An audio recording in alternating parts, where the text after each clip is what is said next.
Hi, everyone, and welcome to the week ahead. I'm Tony Nash. Today, we're joined by Brent Johnson, Albert Marko, and Michael Green. We've got three of the smartest guys on Twitter with us today, and really happy about it. We've got a few key themes we're looking at. Brent will talk to us about an epic crash or a correction or kind of what's next in markets. Albert's going to talk to us about a little program he calls Chinadestruct.exe, which we'll get into. And then Mike's going to talk us through credit divergence. Before we get started, I'd like to let you know about a promotion we're doing for CI Markets, our forecasting platform for stocks, ETFs, indices, commodities, currencies, Forex, and economics. For the next 2 weeks, we'll buy the first month of CI Markets for you. Go to the link to find out more. At checkout, use the code 25OFF. That's the number 2, the number 5, and the letters OFF. This will give you the first month free when you subscribe to our $20 or $25 a month plans. Get fresh market forecasts every week, accountable forecasts where CI discloses our error rates, and a growing set of capabilities. We've just launched the top 50 US ETFs, NASDAQ 100, Nikkei 100, FTSE 100, and so on. Check out CI Markets today and use the promo code 25OFF. Thank you. Brent, I want to start out with a survey you took in January showing that your brilliant followers thought gold would outperform the S&P 500 for the first half of 2023. I love surveys like this. I do this stuff all the time. I have one running myself right now about whether it will be inflation, deflation, or stagflation in 2024, and I run it once a month just to see how those opinions track. So I love this stuff. You followed this with an actual performance showing that the S&P 500 outperformed anything in your survey, gold, TLT, and so on. So we're at a place where a lot of people are confused about market direction. I'm confused. Honestly, it's really hard to look too far out given where some of the data is, and it's a little bit mixed. So without looking too far ahead, because I think it's easy to predict extremes, where do you think we're heading in the next, say, 3 to 6 months? Are we heading for a continued bull market? Do you see an epic crash or mild correction or something else? Can you walk us through that a little bit?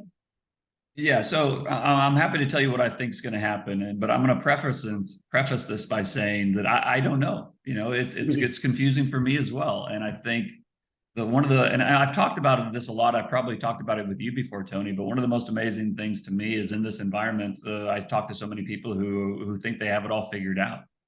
And I don't have it all figured out. And I've been doing this for 25 years. And I talk to other really smart people who have been super successful and they don't have it figured out. So when I do talk to people who are so certain, to me, it kind of comes off as a little too much. And I don't think this is the type of environment to be certain about anything. Now, having said that, my base case is that we are going to get a correction sometime in Q3 or maybe into Q4, but sometime in the second half of the year. As of right now, I think it'll be a correction. I don't think it will be an epic crash. I understand the arguments for the epic crash, and I won't rule that out. There's a number of factors that could lead to that, but that's not my base case. My base case is that we will get some kind of a correction. The rest of the world, I think, will feel it more than the United States will. But I think that the tailwinds that the markets had for the first half of the year are gone, and there are a number of headwinds now. Now, whether those headwinds lead to a crash, I'm not sure about that, but I do think there are headwinds. So I don't think the going will be as easy in the second half as it was in the first half. We had a lot of stuff happen in the first half, and I think the reason it is confusing is not all of it was good. Some of it was bad. I think since 2008, there's kind of this predilection for people to want to predict the crash. And I think part of it is, I know we've talked about this before, part of it is kind of this, they want to see it happen. They almost feel like the US deserves to have this happen to them. Yep. And as a result, because the US deserves to have it happen, it's going to happen. And again, I understand the arguments for that, but the reality is if you look at a long-term chart of assets, they trend up and to the right. They tend to do that. And they tend to do that because fiat tends to lose value over time, right? And even though that upward and to the right graph over time is punctuated by drawdowns, usually there is some kind of a monetary response or government response to get it back on track, of up and to the right. And so I've always kind of managed money with that in mind. I want to be long assets because fiat loses value and assets trend up. But I almost always have some kind of hedge or some kind of cash on the sideline in order to be ready for those drawdowns that will inevitably come, and then try to take advantage of whatever government response comes as a result of those drawdowns.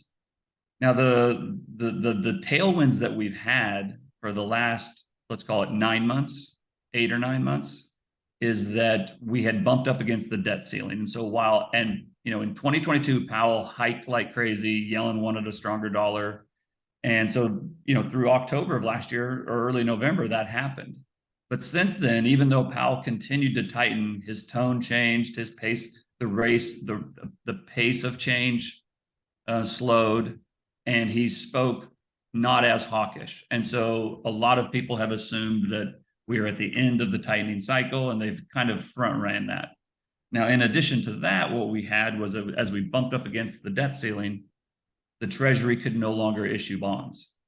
And so typically what is happening is, while the government is spending a lot of money into the economy, they're typically draining it from the economy simultaneously by issuing Treasury bonds. They give the public Treasury bonds, the public gives them cash. So there's this, they're spending money into the economy, but they're also pulling it out in order to fund their own operations. Well, as they bumped up against the debt ceiling, they couldn't issue those bonds anymore. So but they were still spending money. They were spending money out of their TGA account. And so that was providing tailwind of liquidity to the markets at the same time that Powell was slowing rate hikes. And so that provided, in my opinion, an extra boost of liquidity that otherwise wouldn't have been there had we not been up against the debt ceiling. Well, now they've raised the debt ceiling, and Powell, I think, continues to raise. And until markets force him to turn, I don't think he's going to turn. I think he's going to raise. Now, he's not going to start doing, 1% hikes again, and he's not going to do 5 of them in a row. But I think his proclivity is to continue to tighten. So that will, in my opinion, pull some liquidity out. The Treasury will continue to issue bonds. So that's no longer a tailwind. It's now a headwind. We have the student loan forbearance that I think ends sometime in October or September, sometime between August and October. So that would be a headwind. And not only that, but think about all the rate hikes we have had in the last 15 months. Oftentimes it takes anywhere from 12 to 18 months for rate hikes to show up in the real economy as old loans or old credit lines come due and they get refinanced at the now higher rate. So those are going to start getting refinanced at a higher rate. And I think that will be a tailwind to liquidity. And so it's for all those reasons that I expect us to have a pullback or a correction. The reason I don't yet think we're going to have a full-on crash, like many are predicting, is because I think monetary authorities will counteract that, or at least will try to counteract that. And I know there's people out there say, well, markets are bigger than governments. And you're absolutely right. They will. They are. And eventually that will happen. But I am not someone who believes that the Fed is out of bullets. I think there is a lot of things that the central banks can still do. I think there's a lot of things that the monetary authorities can do. Whether they should do them or not, that's an entirely different conversation, but I think they will. And so I think right now, to me, it's a fairly easy decision for me to be hedged. I'm actually kind of neutral to even maybe slightly net short right now based on the number of hedges that we have. And to me, it's a fairly easy decision right now because sentiment is pretty high, not as high as it was a couple of weeks ago, but it's pretty high. Positioning is no longer super bullish, and we no longer have the tailwind. Where I think it gets really hard, Tony, is if we do get a 10% correction, then what do you do, right? Is that the dip that you buy, or is that where you like really, get careful because the crash is coming? And again, I don't know the answer to it, but I'm happy to be neutral to net short right now, and just kind of wait and see what happens over the next month or two. That was a very long, rambling answer to your question. Hope that explained it. That's great. And welcome, Mike Green. Oh, thank you for joining us. There he is. I agree with Brent. I mean, I don't really see a crash coming. They've repetitively said that they're looking at a soft landing and performing that when the market's been performing that way. Another thing that I wanted to touch on is inflation had a lot of inflated earnings for corporations, so it just kept rallying the market over and over again, and I think that's probably coming to an end in Q3 and Q4. Fed funds rate, I think, is probably going to 6%. That's going to be another headwind that Brent was talking about. But the Fed they're certainly not out of tools. They can use a VIX crush, they can use 0-day trades, they can tech stocks rallying repeatedly. I mean, like AMD or Apple, and any given day goes up 5-6%. I don't see a crash coming, just like Brent was discussing. It's interesting, but Brent noted that kind of 10%. Is that the marker? Is that the number? Is it 10%, 20%? When does the Fed get, I don't think it is. I think they would have to go back to the levels we saw last September, or potentially even lower, for the Fed to fully reverse. Now, it's not to say that they wouldn't come out and jawbone or talk about slowing paces, or say we have tools to use this. But I don't see them going back to QE unless we get at least back to kind of where we were last September. And here's why. Here's why I think this is that when they started their rate hiking cycle 15 months ago, very few people thought that they could pull it off, or at least pull it off to the extent that they have. But they have. I mean, they have taken rates from 0.5% to 5.5% on their way to 6%. And markets are within what, 3 or 4 or 5% of their all-time highs. If you would have told Powell 15 months ago that he could take rates from 50 basis points to 6%, and markets would be within 5 or 10% of their all-time highs, I think he would have said, done, right? Thank you very much. I love that solution. Now, I think that they're going to be surprised. I think things are going to deteriorate quicker than they think it's going to. But I don't think they're going to react until it does deteriorate. And, I know that if it deteriorates bad enough, they will react, because that's literally their job, is to go in there and react and kind of, quote unquote, be the lender of last resort or save the system, however you want to define that. But I don't think that they're be upset with asset prices 10% lower than here. I mean, we were basically there last November and it didn't really stop them. Right.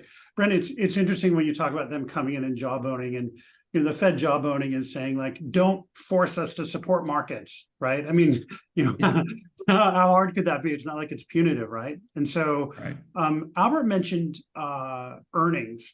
Albert, can you talk a little bit about where you see earnings going in Q3? Because we're starting up soon. Oh, I don't think they're going to be good at all. I think we're going to start looking at earnings starting to come back down. There's no tailwinds of inflation to help out these inflated prices that a lot of the corporations are reporting. Demand is certainly slowing, no matter what kind of data they spit out. Their demand is slowing. Inflation is, it's coming down. Certainly, it's coming down. But I don't see how corporations are going to be able to make up all that in the earnings what they were reporting in Q1 and Q2. I just don't see it continuing. Well, we saw Samsung report earlier today with a 96% decline in their earnings or something like that. I mean, of course, they're not an American company, they're a Korean company, and it's a specific industry issue. But, when we start to see very large companies with those type of prints, I think it really does start to raise some eyebrows. Yeah, you're going to see Ford and GM do the same thing. I mean, those EV sales they're slow and lackluster, and recalls keep coming in. And I just think the earnings are just going to take an absolute nosedive. Right. And we also, I think for a year or so, we talked about how companies, whether it's restaurants or consumer goods, would raise price and they wouldn't really see their volume decline. But that's changed pretty dramatically over the last, say, 4 or 5 months, right? And so companies don't have the ability to continue to raise price to grow their bottom line. Yeah, that's a couple of, I was just going to add to that. I mean, the General Mills report is obviously the one that everybody responds to on that, where they have limited ability, indicated that there's limited ability to raise prices further. And I do think, it's funny, people have used this term greedflation, and they've used it in both directions, right? There's a lot of people who I think take it quite seriously. I'm among them. There's also people that treat it quite dismissively and say something along the lines of, oh, surprise, corporations are greedy, right? They're in search of profits. That's not actually what the message was, right? The message was that what we were seeing is corporations were taking advantage of the volatility of price data to raise prices whenever they could.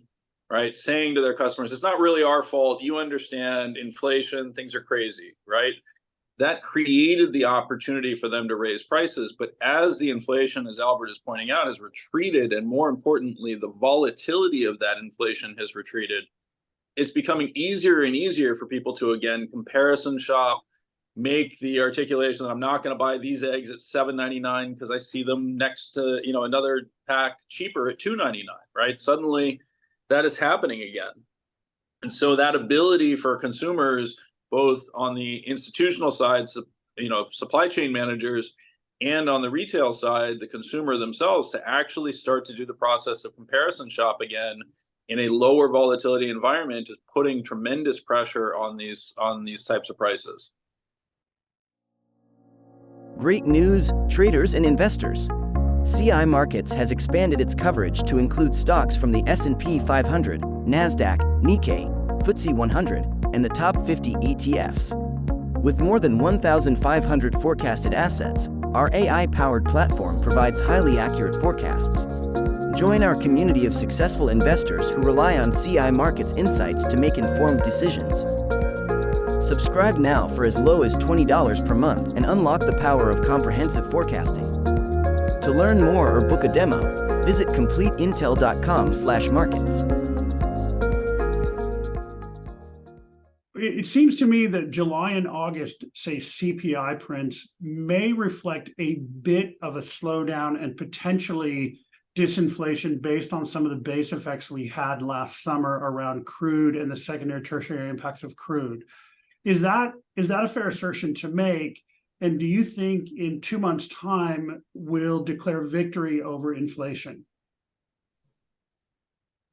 I don't think that we're going to declare victory over inflation in 2 months' time, in part because I think that we've actually created some of our own inflation, right? And so this has been an area that I've spent a lot of time trying to educate people on. Many of the components of what's called the super core services actually, crazily enough, have interest rates embedded in them. All right, the most extreme one I can give is the cost of banking services, right? So the cost of banking services in the CPI is defined as the spread between the risk-free rate on government bonds and the interest rate you're receiving on your deposit, right? So JP Morgan, for example, it's perceived that their banking services have risen in price dramatically, and that people value them so deeply because they're paying effectively 500 basis points, 5% for a bank service that they used to get for 25 basis points, right? Now, there's been no change to the services cost. There's been no articulation of an actual price change, but that's what's showing up in the CPI suddenly. Likewise, you know, I know that you guys are active in financial markets. You'd be very surprised to discover that mutual fund fees have exploded, right? The cost of to investors of mutual funds, of financial services management, has exploded. Why? Because the cost of securities lending has risen so much, because it's tied to the financing rate, right? So again, like, these sort of silly things show up. Auto leases, right? Same dynamic, where the actual cost of financing is now actually showing up in the cost of the auto lease. All of these are things that are creating feedback loops in inflation, and the Fed seems very unwilling to actually engage in discussions around that. Yep. So I think they're going to try. I mean, I'm kind of with Brent that says, one, I think it's going to be very hard to get them to reverse. I don't think it's actually tied to the equity markets at all. I think it's tied to the credit markets. Yeah, I think within the credit markets, they're going to be extremely slow to react, because there's a general, mantra that we saw take hold with Silicon Valley Bank and First Republic of, oh, it's their fault, they shouldn't have been so greedy and stupid, right? So we'll see stress begin to emerge there. And I think it's only really when you begin to see the unemployment kick up in a violent way that they're really going to feel any real pressure. Okay, so on that first, I'm shocked to hear that not everyone at Silicon Valley Bank was stupid. I'm kidding. But, Yeah. when we saw the employment report today, it was obviously not as aggressive as ADP earlier this week, but still very strong. So just as a quick modifier on that observation, though, is remember that the birth death on average on a seasonally adjusted number, which is what we saw, is adding about 100,000 jobs. So that to the private sector, that's all it does. Private every sector, month. not public. Every month. So right now we're running on an annual average about 108 to 120,000 jobs per month that are being created using this, what I would describe as fictitious model of birth death. Yeah. Right. So that 144 in my math was 32,000 basically. yes. And that's one of my bigger points that I try to hammer home on Twitter all the time. The least trustworthy data that I've found are jobs data, inflation data, and retail or consumer spending data, because these are what get headlines in media.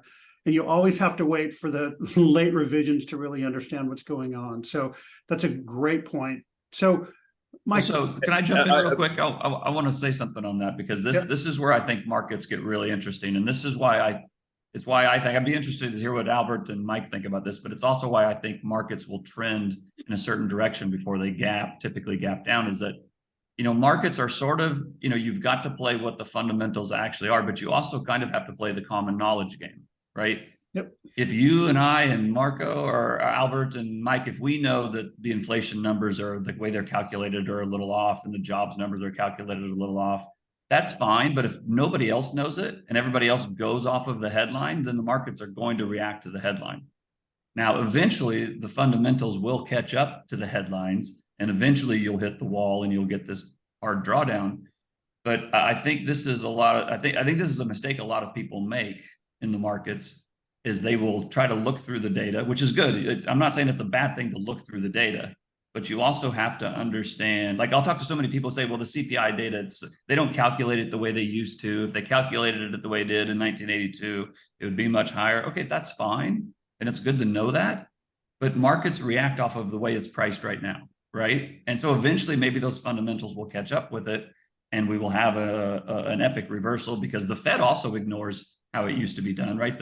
Like Mike just said, the Fed is reluctant to kind of look into this or engage with it any deeper. And so that's why and with all the work Mike has done with the structure of markets with passive investing, it's really hard to change the trend. But when the trend does finally change, then it can move really quickly in the other direction. So anyway, I think to me, that's one of the more interesting parts of markets. Yeah, I agree with Brent. I mean, I mean, the BLS number, as Mike just pointed out, it was changed, I think, under Obama, and then Trump, railed against it, but he kept it. And the way they calculate it is now even more inflated than it was previously. But even knowing that, Brent's right, perception is reality at the moment, and that's just the way the markets work. And if they're going to come out there with, Fed speakers, trying to rally the market, and these employment and CPI prints rallying the market, then it is what it is, and you just have to react to it. I mean, even I know this market is just full of crap at the moment, but I'm forced to take like 5 tech stocks and hedge against all my puts because I know what the game is at the moment. Right.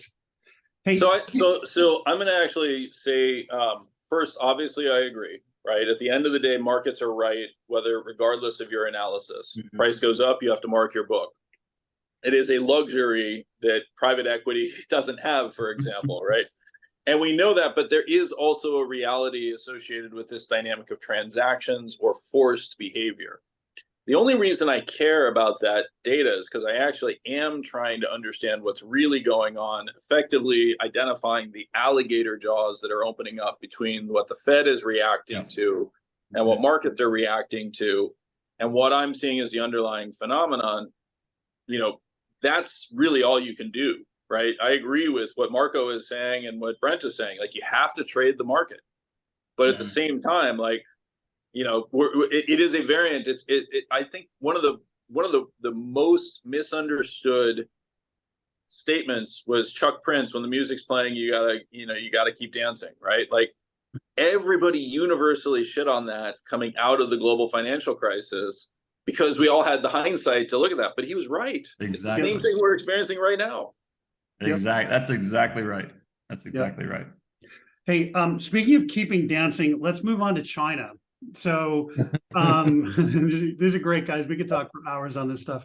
Let's move on to China. Albert, you posted something a couple weeks ago, on June 29th, talking about this Chinadestruct.exe when US rates go to 6%. Really interesting. And a viewer asked us to talk about this on the show. So can you talk to us about how rates approaching 6% impact China?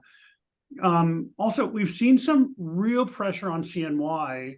So our view is that we'll continue to see pressure through the end of the year, but why is CNY struggling? Can you talk us through that stuff? And obviously everyone join in, but Albert, if you don't mind, if you can start on your Chinadestruct.exe, that would be fascinating. Well, it's predicated on the notion that it's better to face China and stress them in the economic markets rather than face them globally on a geopolitical level or in a military conflict or any one of those different variables that people like to talk about in the doomsday preppers. But China was never ready for 6% Fed fund. They're not ready for it. They're simply, it was out of their calculations. They didn't think it would ever go up that high. They're just simply not prepared for it. And that's going to take a significant chunk out of their purchasing power.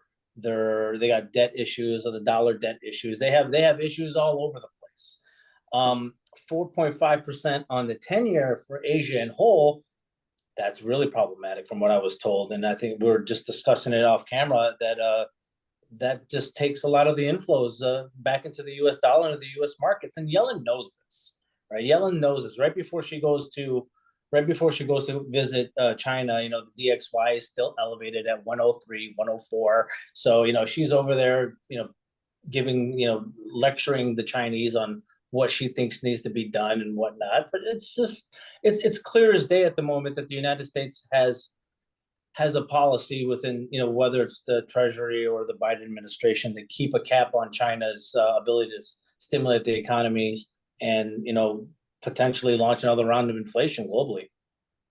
So why haven't they, in your view? Why hasn't China really focused on stimulating their domestic economy? Well, they got an inflation problem themselves right now, currently with commodities all over the world just being elevated. Their manufacturing sector is still a little bit, it's not running on full cylinders at the moment. So they're just, they're not in a good place. Put it that way. They're a little bit. They're a little bit stagflationary. Is that? Yeah. I wouldn't say fully, but a little bit, it seems. Yeah, they got a demographics problem, as many people have pointed out on Twitter and everywhere else in the media. But they're just, Xi has so many problems economically and politically that I just, for him to even talk about devaluing the renminbi is almost a non-starter. But the reality is that that's probably what's going to have to happen at some point. Well, they have to, right? I mean, you've got a depreciated JPY, you've got a depreciated KRW, so those guys in Taiwan are the major competitors for exports. So if China's going to raise dollars, they're going to have to do something to make their export. I mean, it's an overly simplified argument, but at some point they're going to have to devalue because they're still carrying debt loads from pre-2008. Yeah, their debt loads, their debt is anywhere between 500 and 700, to the GDP. So it's not really, the reported debt loads that they have is probably 3 times as much. I want to go back to that because you said their debt loads are between 5 and 7 times GDP. What we typically hear is something like 230%. So can you talk us through a little bit of your kind of assertions there? Well, even the Chinese have started to talk about being able to identify the debt within the country in the real estate sector and the commodity sector. I mean, I knew people in China that would look at a pile of copper and inquire about it, and they were told it's been leveraged already 5-6 times. So it's all this hidden debt in China is still relatively unknown. Okay. Interesting. Brent, do you have any thoughts on CNY and what's going to happen there? Yeah, I mean, I sent you a chart kind of before we started that goes back, I don't know, maybe 10 years, and it shows the kind of the mini deval they did in 2015, right? And if people remember, just that small little deval caused, at least for a couple months, a little bit of chaos in the markets back then. And now CNY is significantly weaker since then. And to me, it's just it's a function of the U.S. being in a place where they are better able to raise rates than the rest of the world. For all the people who say that the U.S. cannot get away with keep raising rates, I completely understand the argument they're making, but the U.S. can get away with it better than everybody else.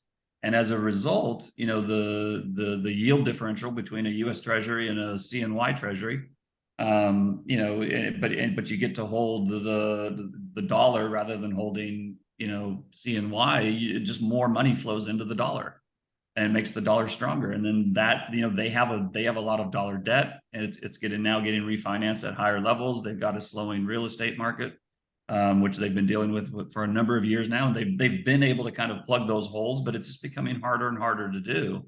Yeah.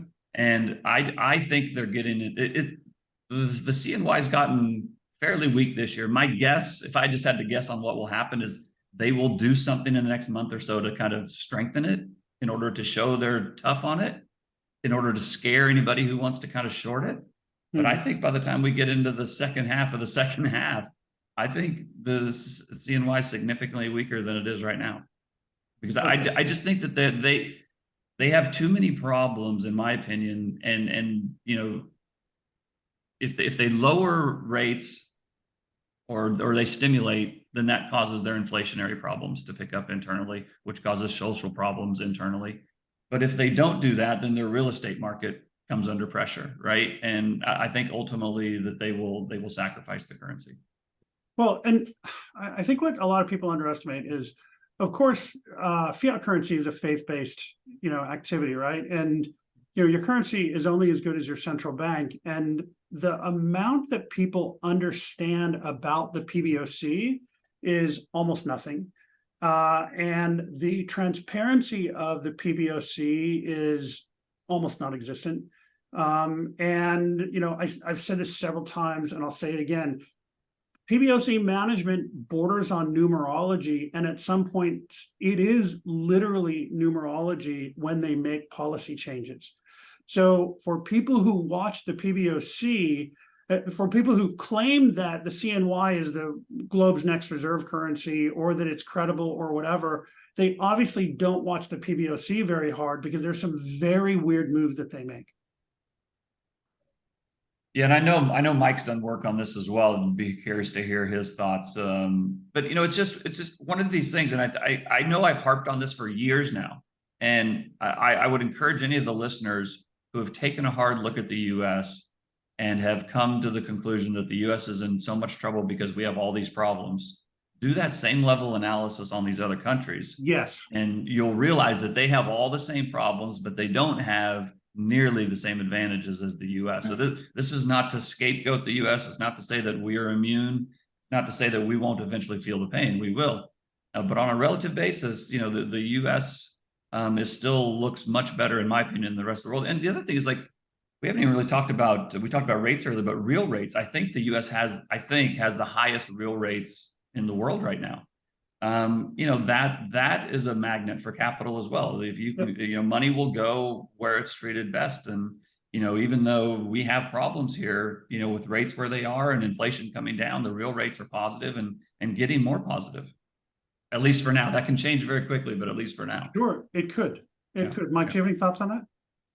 Well, so I would hit on a couple of things, right? One is, first, I agree with a lot of what you guys are saying. I do think that it's important to recognize that the U.S., while it has tremendous resource advantages and has well-documented advantages in terms of navigable rivers, separation from the rest of the world. We effectively have two somewhat friendly, countries on our borders. We don't really have to worry about hostile competitors in the same way that others do.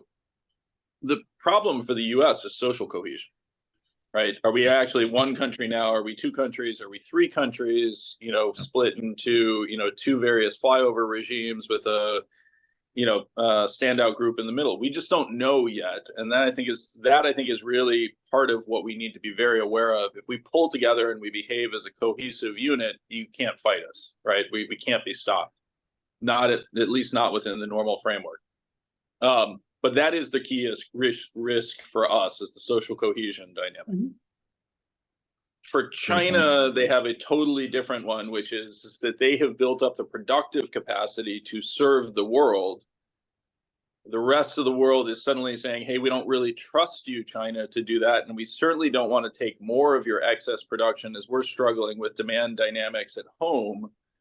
And as a result, China is now facing risk of collapsing demand due to demographics and an inability to grow faster than the rest of the world on the productive side, at the same time that they just can't grow their consumption, right? So you're potentially looking at a true collapse. It's not dissimilar to what happened to Japan. It's just they're starting from a much lower point, which means there's a very real risk that it turns into something really ugly, right? Yep.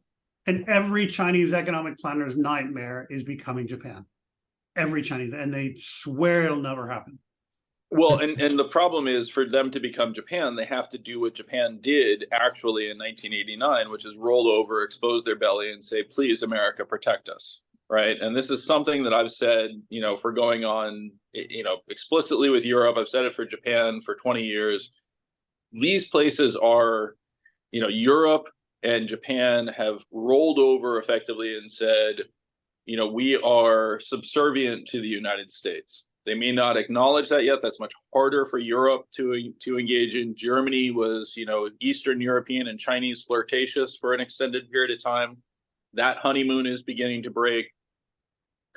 And, the problem is that if they want to rely on us to protect them, they have to actually be a little bit nicer to us, is I guess the way that I would describe it, and stop, talking so much smack.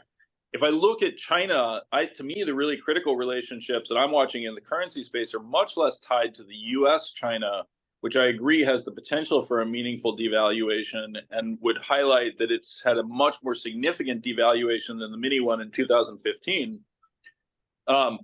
I actually think the much more interesting one is the within Asia relationships, right? So if I look at the Singapore dollar versus the Chinese yuan, to me, that's just a very clear indication of capital flight out of China. You're effectively seeing everyone who can get money out go to Singapore in one way or another, or to other areas around the region. That is really concerning, because I would actually turn around and say, I know that the crypto bros and Bitcoiners have gotten us to this world where we're told that fiat is faith-based. That's actually not what it is. It is force-based. Right? It is your ability to force your citizens to exclusively transact and pay taxes in your local currency. And when you have capital flight like we're describing, where the money is actually taking every opportunity it can to get out of China, not return to China, and instead go to quote unquote safe havens like Singapore, that's telling you that the force-based character of China is getting weaker and weaker. Yes, and that should be terrifying for them. I agree. Going back to what Albert said at the very beginning, I would much rather we fight economic fights than fight kinetic geopolitical or war fights, right? I mean, it's so much more desirable to do this. And the other part about that, Mike, when you talk about Europe and Japan rolling over, they're not bad places to be, right? And the US is not a harsh, I guess, master. I hate to put it that way, but the US is not a harsh kind of party to bail someone out. Japan is a great place to be. Europe is a great place to be. So for China to become more accommodative to US support and US guidance, I don't think that's necessarily a bad thing for them.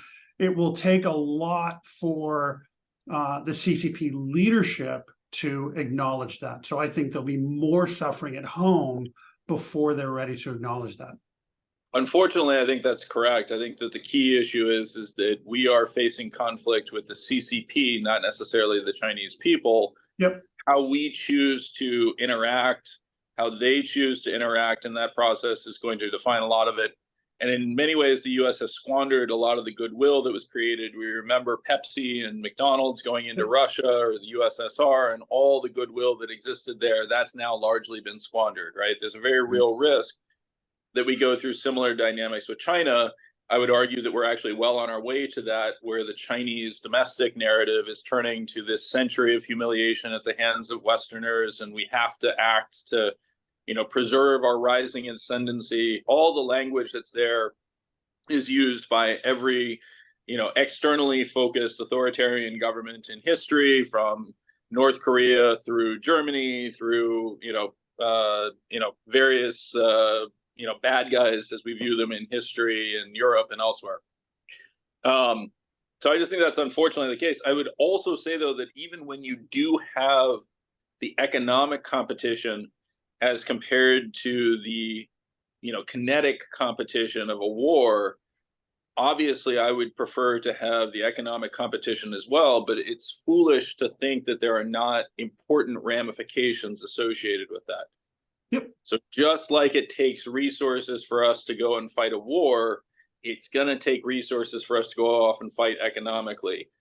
What I don't know, and this is, Albert and many others are more connected to this stuff. I don't see the actual awareness of using U.S. interest rate policy to fight against the Chinese. I think it is an unintended benefit, but I don't think that there's actually a fully intentional process associated with this. I really do think that this is mostly about domestic concerns, but it has the unintended benefit of behaving like John Connolly. It's our currency, your problem, right? And so the problem is, do we get to the point, and I sent you guys an email that shows, the history of the Dow versus gold. And one of the things that's really interesting about what happens is when you start to see these kind of unanticipated reversals, it's almost always tied to some form of breaking point that's happened in a geopolitical and economic framework, whether that's the Sino-Japanese War in the 1930s, the Mexican peso and British pound devaluations in the 1970s. I don't know what it is this time, right? But that is absolutely the way it feels, is that somebody out there is preparing to break. And, I can't help but look around at the few remaining pegged currencies to the US dollar, and I'm just like, why? Right? I mean, the Middle East, Saudi Arabia is playing a terrible game in terms of aligning itself with the United States, is doing everything that every small, potentate dictator does in history to basically tick us off, and is playing a very dangerous game in my view. Hong Kong, it's literally, if we were to just decide that we're going to sever some banking relationships, which are increasingly irrelevant, that currency has to collapse against the US dollar, right? It's, so we have all these characteristics that are sitting out there, and some of these things, I think those are going to be very interesting potential shocks to the system.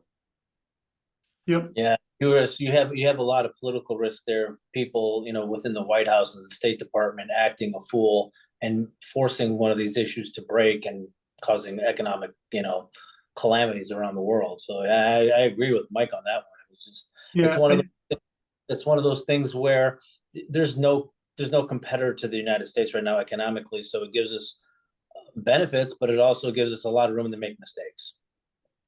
Yeah, we break things. To Mike's we are point. Go ahead. Yeah. Go ahead. No, I was just going to say, we are, we're an elephant in a tea shop, right? It's really easy to unintentionally break stuff. Yeah, I would just say that I tend to agree with Mike that the U.S. does not lead with the dollar as a weapon, but I think that they are fully aware that it is one, and they know how to use it if they choose to do so. I don't think that they actively do so on a regular basis, but I think they know they have the capability to use it if they want to.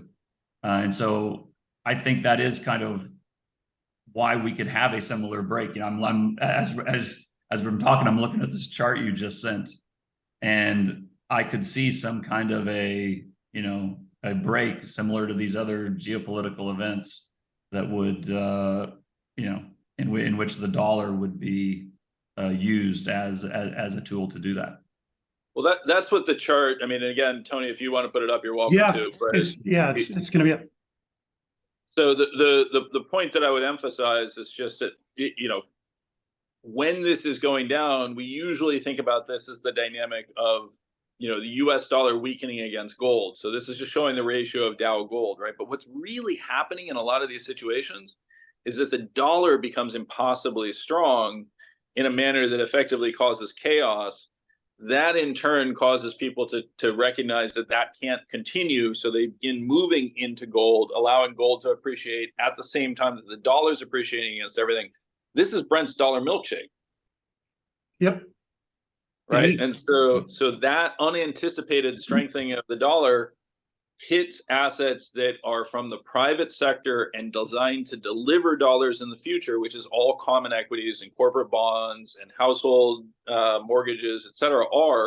They are instruments that are designed to return dollars in the future. if you spike the price of the dollar, they have to fall in price, and the credit quality has to deteriorate because it becomes more uncertain that you're going to be able to meet those commitments. Yeah, and I think that's absolutely right. And the point I just want to make, because I think a lot of times when people hear me say this, or you say this is the milkshake theory, is that they automatically think that because I think the dollar gets stronger and the U.S. is best on a relative basis, that this is a good thing for the United States.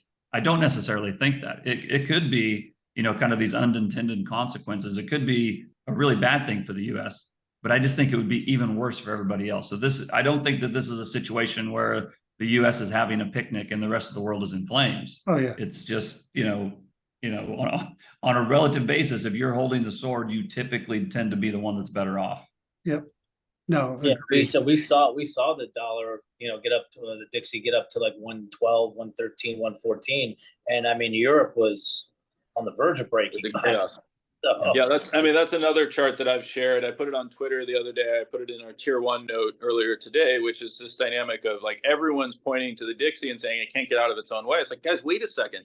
Like, you understand what happened last year was the euro got killed on a terms of trade deal where they suddenly had to buy our super expensive oil and gas, right? That caused Europe to move into a structural trade deficit as long as oil and gas prices remain that high. They've now unwound that, and now we're looking at the interest rate differential story, unless, of course, the U.S. output in terms of oil and gas continues to depreciate sharply. But I just think that's really hard from here, right? So, like a very temporary relationship kicked in. I put it into a Twitter chart saying, this is the source of so much macro confusion, where the euro, which traditionally trades with oil, right, because it tends to be an anti-dollar trade, suddenly completely reversed. That was just terms of trade. And within FX, it's very rare that major developed market currencies trade on a terms of trade basis because they tend not to, move that radically. But this was truly unique. Yep. Hey guys, speaking of breaking things, let's talk about credit for a little while. Okay. Mike, we were talking yesterday about credit divergence. And data were released earlier this week by Epic showing that Chapter 11 bankruptcies in the US have surged by 68% year on year in the first half. So we're not seeing that in high yield credit spreads. We would expect to see this in a very loose credit environment, but not with the tightening we're seeing with the Fed and regional banks, meaning the low credits. So what's wrong and what are we missing here? You sent me a great chart showing bankruptcies and credit spreads and how that's a bit broken. Can you walk us through this chart? Sure. So the chart I believe that I sent you is one that shows the actual bankruptcy is a rolling 4-week average.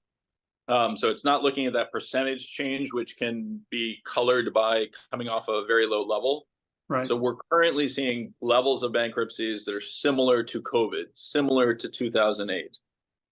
What we're not seeing is credit spreads react to that. And there's 2 reasons that I think that that's happening. And by the way, the other chart that's on there is my credit model, which perfectly matches the bankruptcies. It's just not showing up in market pricing yet. Part of the reason why I think that's happening is the same thing that happened going into the global financial crisis, which is that as everybody recognizes that their portfolio is increasingly marked not on a fundamental basis, but on a relative value basis, they do everything they can to prevent the transaction from occurring that exposes that the actual value has fallen, causing everything on a relative value basis to be marked lower. Right. So we're seeing this action, particularly in commercial real estate, but also within corporations. And the Bye Bye Baby story today, I thought was fantastic on hitting this, where we're doing everything we can to prevent the transaction from actually being a market clearing event, right? If you read the headlines on what's happening in commercial real estate, they're handing the keys back to the lenders without even trying to sell it. Why? Why would you do that? Well, the answer is because you already know you're underwater. And if you actually execute a market transaction, the rest of your book may get marked. Everything else goes, yeah. Right. So we're seeing almost no transactions. Within high yield, there is a story. And, I was just listening to Bruce Karsh highlight this. And I think there's some truth to this, that within high yield, we're seeing relatively higher quality credits, but those higher quality credits are only higher quality because their current debt levels, their current interest rate levels are so low.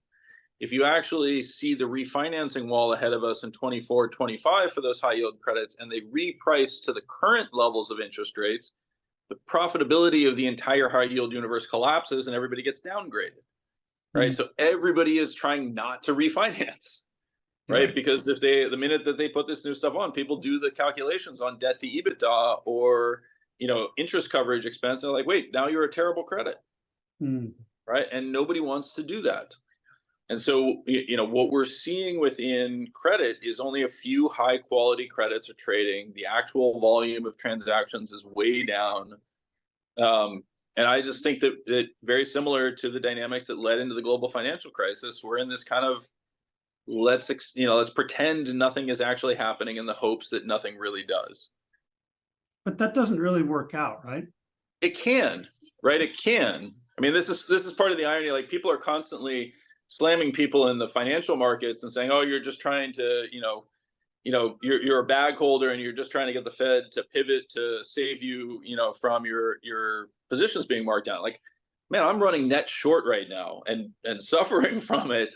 And part of, so I'm sitting there like, oh man, if they want to keep interest rates higher, I would absolutely love that. So the that dynamic of the pivot, the begging and pleading isn't actually happening from financial market participants. I think they've largely come to terms with it. The begging and pleading is actually starting to happen in the real economy, where businesses are constantly filing for bankruptcy. Businesses are basically being forced to hand over the keys and say, we can't do it. And because those businesses in many situations are owned by private equity or players who have multiple properties, they're just doing everything they can to prevent the thing from clearing. And it should tell people so much. Look at what just happened with Bed Bath & Beyond, right? The prime piece of property that they supposedly owned that justified all the valuation that everyone thought and the potential for this thing to survive, even as it was selling, like 6-week-old roasted peanuts in its checkout lines, right? The underlying dynamic was this bye-bye baby was a crown jewel. No bids. Nobody wanted it. Like, that just tells you so much. So what happens, Mike, like in this type of cycle, when do people start recognizing that, it's a pretend game? Well, I think this is going to be the real question, right? Because it is very much like the housing bubble in 2006, 2007, where it's when the forced sales occur, right? And the ability to hold that off, you're actually seeing the Fed guide, lenders to negotiate gently, right? Let's try to work constructively, et cetera. I think they're increasingly aware of this, but the problem is once it breaks, it's like Humpty Dumpty. How do you put it back together again? So that's the credit event we're looking for, and that may be the excuse that Brent's looking for or mentioned for the Fed. I would just describe the market. Yeah, to me, so many parts of the market have this characteristic where they are inherently stable within a small range, but if you move outside of that range, they become incredibly unstable, right? It's fragility in the market as compared to any other reasonable expression of it. Yeah. Hey, Tony, I actually got to jump in a minute, but I wanted to make one point related to this that again, I think to me, it's very interesting. And I think a lot of people just miss it. And it leads to what Mike's talking about is everything kind of goes along until it goes out of bounds and then it changes very quickly, is that there is a positive aspect of the higher rates too. So far, we've talked a lot about how there's these negative aspects of rates and eventually it's going to catch up and it's going to cause this downturn. But in the short term, until you hit the wall, the higher rates are somewhat stimulative because the government's putting more and more money into people's accounts. Even money market funds are paying much higher than they were a year ago. So people who have asset balances are getting paid more. And so the government is putting more money into the economy through that channel. That kind of helps to push prices higher. It helps the economy to go on longer.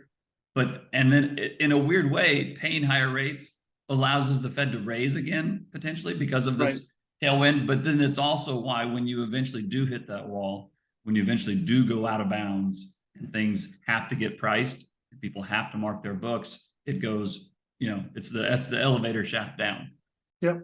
And guys, is this something typically that are we going to wait 2 or 3 years for this to happen? Or is this something that happens within a matter of months? I mean, how long does it take people to recognize these things? It's not a recognize. I just want to emphasize that it's as Brent is highlighting, it's an actual realization, right? So the reason why commercial real estate is happening faster than other areas is because the financing there tends to be variable, right? So they're already experiencing these dynamics. There was another transaction that just occurred, where the keys were literally just handed over, and the reason that you do this, it's not that facility, it's not that the units were vacant or anything else. It's just that the cost of actually servicing the new or higher levels of debt meant that you had no prospect. The cap rate that you were earning on the rents effectively were so far below your financing costs. It's like, no, fine, give it to the bank. There's nothing we can do here. Right. And so we're seeing that in commercial real estate. The corporate sector, we're starting to see it in many of the companies that were bought by private equity. I gave the example in one of my pieces on my Substack talking about the difference between Veritas, which is a enterprise software company whose high yield, whose first lien term loan, which is a variable rate, is now yielding like 18%, right? Against SAP, which is a direct competitor, that's trading at 100 times earnings, right? I mean, you just do the math on those two costs of capital and like, wait a second, that doesn't make any sense whatsoever. Yep. Right? The spread between those two is so absurd. And that sort of dynamic, those who are in the variable rate are moving fast, right? They're starting to hit already.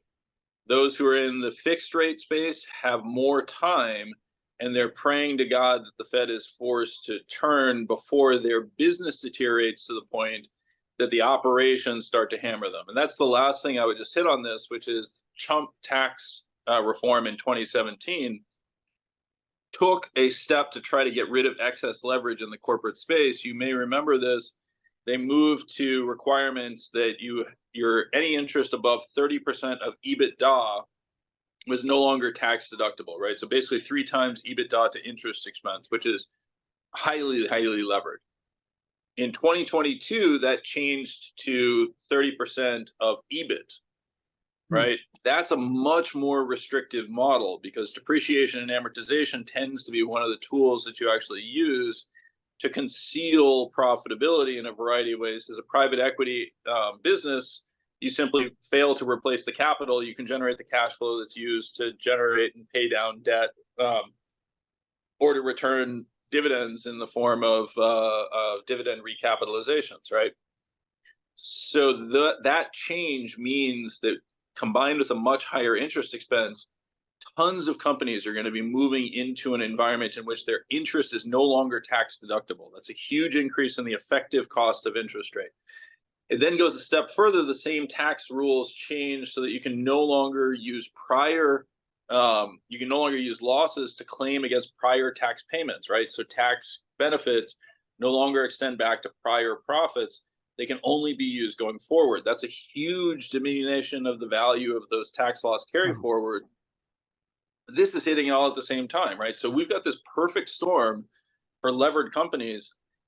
And it's kind of crazy, but this is part of the reason why you're seeing the Russell struggle. But across the universe of relatively highly levered companies, like they're not reflecting any of this. I see most of them as bankrupt. Wow. I mean, it's pretty crazy.